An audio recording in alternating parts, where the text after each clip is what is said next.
সারা দেশে উৎসব মুখর ও শান্তিপূর্ণ পরিবেশে ভোট গ্রহণ চলছে। কেন্দ্রে কেন্দ্রে ব্যাপক ভোটার উপস্থিতি জোরদার করা হয়েছে নিরাপত্তা ব্যবস্থা। সকাল থেকে ভোট দিচ্ছেন প্রার্থীরা। নির্বাচনের পরিবেশ সন্তোষ জানিয়েছেন রাজনৈতিক দলগুলো।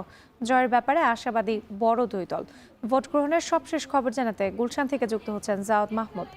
জাওয়াদ, ভোট গ্রহণ চলছে দীর্ঘ এতগুলো বছর পর আজ ভোট গ্রহণ চলছে এবং ভোটারদের উপস্থিতি আপনি কেমন দেখতে পাচ্ছেন?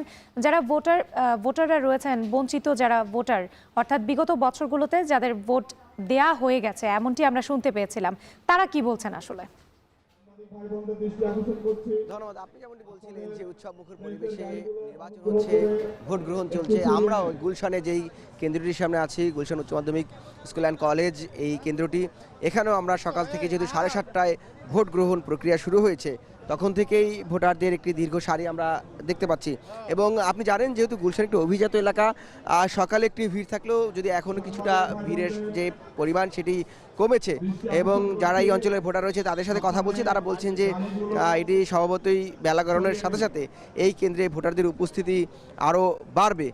এবং আপনি আরেকটি বিষয় যে ভোটারদের যে প্রতিক্রিয়া সেটি আসলে চমকপ্রদ ছিল এই অর্থে যে তারা বলছিলেন বিগত 3টি বছর তারা ভোট দিতে পারেননি।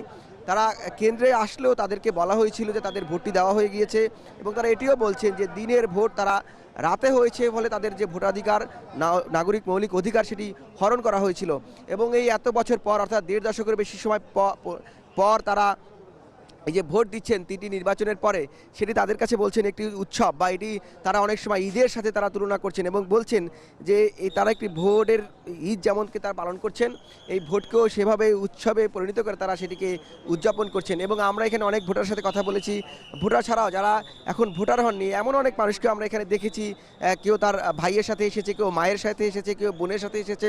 তারাও বলছেন তারা আসলে যদিও ভোটার না, তারা কিন্তু এই উৎসবে সামিল হতে তারা এসেছেন। এবং বাংলাদেশ যেহেতু দীর্ঘ সময় ধরে ভোট বঞ্চিত ছিল এখানকার মানুষ, সেহেতু তারাও এটিকে দেখতে আসছেন, পর্যবেক্ষণ করছেন যে আসলে ভোট গ্রহণ কীভাবে হয় এই বিষয়টিকে। এবং আরেকটি বিষয় উল্লেখযোগ্য যে রাত্রি এখানে নতুন ভোটার একটি উল্লেখযোগ্য সংখ্যা রয়েছে। সেই নতুন ভোটারদের যে সংখ্যাটি, তারাও বলছেন যে তারা আসলে অভিজ্ঞতা সঞ্চয়ের জন্য আসছেন, বা যারা অনাগত ভোটার রয়েছে, আগামী দিনে যারা ভোটার হবেন, এবছর হননি, তারাও এখানে আসছেন ঘোরার জন্য, দেখার জন্য। তারা বলছেন যে ভোট গ্রহণ প্রক্রিয়া কীভাবে হয় সেটি তারা পর্যবেক্ষণ করছে। পাশাপাশি আমি যে কেন্দ্রটির কথা বলছিলাম, Gulshan model school and college, এই কেন্দ্রে মূলত বিএনপি চেয়ারম্যান তারেক রহমান আসবেন কিছুক্ষণের মধ্যেই, তার আসার কথা রয়েছে 9টা 4 বাজে ঘড়িতে, এখন 9:30টার মধ্যে তিনি আসবেন এবং প্রধান উপদেষ্টাও এই কেন্দ্রে মূলত ভোট দিতে আসবেন। এবং আমরা দেখছি যে এখানে যারা এজেন্ট রয়েছে বিভিন্ন দলের প্রার্থীর, এবং যারা প্রত্যেকটি যেহেতু প্রধান দুটি দল এবং অন্যান্য যারা দল রয়েছে, প্রত্যেকটি দলেরই এজেন্ট ভিতরে প্রবেশ করেছে। সবার এখানে এজেন্ট রয়েছে এবং আইন শৃঙ্খলা বাহিনী যেহেতু একটি গুরুত্বপূর্ণ কেন্দ্র হিসাবে বিবেচনা করা হচ্ছে, এখানে আইন শৃঙ্খলা বাহিনীর পর্যাপ্ত উপস্থিতি রয়েছে।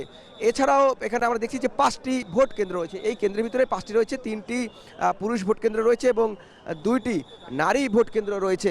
এবং এছাড়াও আমরা এখানে দেখলাম যে 14,654টি ভোট মূলত এই ভোট কেন্দ্রে রয়েছে, এবং তার মধ্যে নারী এবং পুরুষের যে ভোটারের অনুপাত সেটি প্রায় সমানুপাতিক, এই যে অনুপাতটি। এবং যেহেতু এখানে প্রধান উপদেষ্টা আসবেন বেলা 10টায়, কিছুক্ষণ আগে বলছিলাম যে বিএনপি চেয়ারম্যান তারেক রহমানের ভোট কেন্দ্র এটি, তিনি এই কেন্দ্রে ভোট গ্রহণ করবেন। সেজন্য আমরা দেখছি যে এখানে যারা নিরাপত্তায় নিয়োজিত রয়েছে তারা এখানে তাদের যে শৃঙ্খলা বজায় রাখার জন্য যে প্রক্রিয়া করা প্রয়োজন, তারা সেই প্রক্রিয়াগুলো করছেন। কিছুক্ষণ আগে এখানে সুইপিং হয়েছে। এবং এই ছিল এখন পর্যন্ত এই আমি যে কেন্দ্রটি আছি, Gulshan model high school and college কেন্দ্র, সেই কলেজ কেন্দ্রের ভোট গ্রহণের সবশেষ রাত্রি। ভোট গ্রহণের খবর জানাতে গুলশান থেকে যুক্ত ছিলেন জাওয়াদ মাহমুদ।